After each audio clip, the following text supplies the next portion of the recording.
Hey everyone, Nick here at home, as I'm sure you all are as well, with today's lesson of the day, which is about the census. Not just a wonderful way to figure out where money and power should go in the United States.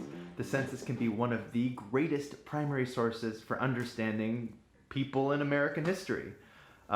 See, for a lot of folks, the first time they'll look at a census document from the past is to find out sort of their own family history, their own genealogy, what their great-great-grandparents did for jobs, stuff like that. But did you know you can also look up the US Census by address? This is a tremendously fun way to get a view of a neighborhood or a city block from the past. So first I'm going to show you how you can look up censuses by address, 1940 being the most recent, but I like looking at the 1920 and the 1900 census. And we'll sort of explore what sort of stuff you can find out about a block, a neighborhood, a city, a people from it. All right, here we go. And now that I'm recording in my professional microphone, let me show you folks how to do this. You can just click the link on our website to go here, but I'll just tell it to you anyways. stevemorse.org/census/unified. Great, cool site and a way to find any census in America by address. So at the top here, it's going to say what year you're looking for. And remember, 1940 is the latest one.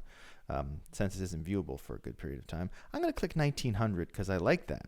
And then all you have to do is choose your state, your county, your city, and then your address a little bit later. I'm going to go and look up my first apartment in New York City, 30 DeVoe Street in Brooklyn. Here we go. You know, they used to pronounce it DeVoe. So just click New York. And then county, as all good Brooklynians know, it's Kings County. City or town of Brooklyn. House number 30. Street, DeVoe. I'm just going to type DEV to get that. 30 DeVoe. And then here's another thing. It's asking for your cross or back street on the same city block. Well, I lived on DeVoe between Lorimer and Union, so first I'll just choose. Ooh, and it populates that for you. Lorimer and Union Ave. And then here we are. Kings 210 or Kings 211 are the two ED numbers corresponding to your location. ED stands for Enumeration District. It's just the way that the census keeps track of who lives where. So I'll click one of these and see what happens. And here we go. You can view the pages in your enumeration district with this click here that's free display. So I'm going to click that. And it opens it up in Family Search. FamilySearch.org is a website where you can look at census information and do ancestry stuff for free. So here we go. Let's take a peek at this. Census. Let's zoom in on it and see what sort of fun stuff we find. Now it's a little hard to read, but they do a transcription of it here, so you can just look at the sort of stuff that's on there. So we got name, 1900 census, gender, age, marital status, race, relationship to household, number of people living, how long you've been married, when you were born, where you were born, and where your parents were born, which is really interesting. And what I like to do to get a really good picture of this is click the download button, and then it just downloads this thing for me. And then I can sort of snoop around on it in my own image viewer willy-nilly. You may not right away get to the apartment building or the block that you were looking for, but this is a good way to just sort of get the feel of one page of one census from a neighborhood that you are exploring. So this here is Ainsley Street, and I certainly know where that is. That's really close to where my apartment was. So I'm going to look at this page. You want to ask a couple simple questions. Where were these folks from who lived in these buildings? What did they do for work? How many kids did they have? How many of those kids were still alive? First off, where are people from? Well, the majority of them are born in New York, but those who aren't are from Germany and England. But if you look at where people's parents were born, the vast majority was Germany, a couple from Ireland, and a couple from England as well.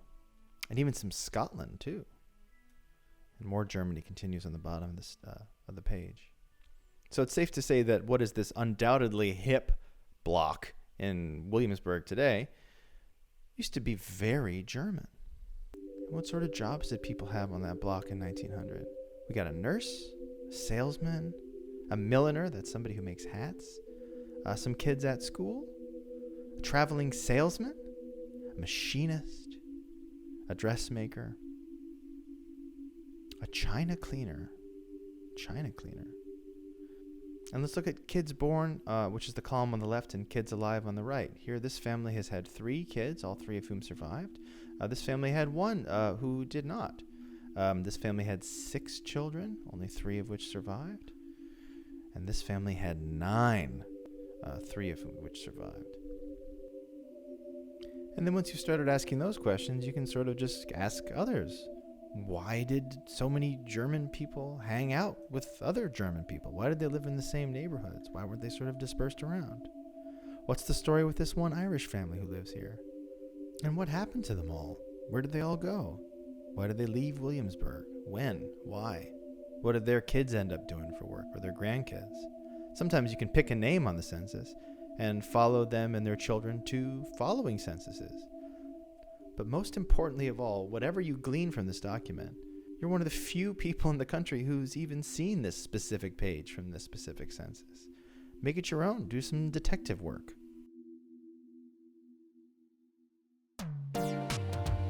That's it for today. Hope you had fun. We're going to do more census stuff this week, so stay tuned.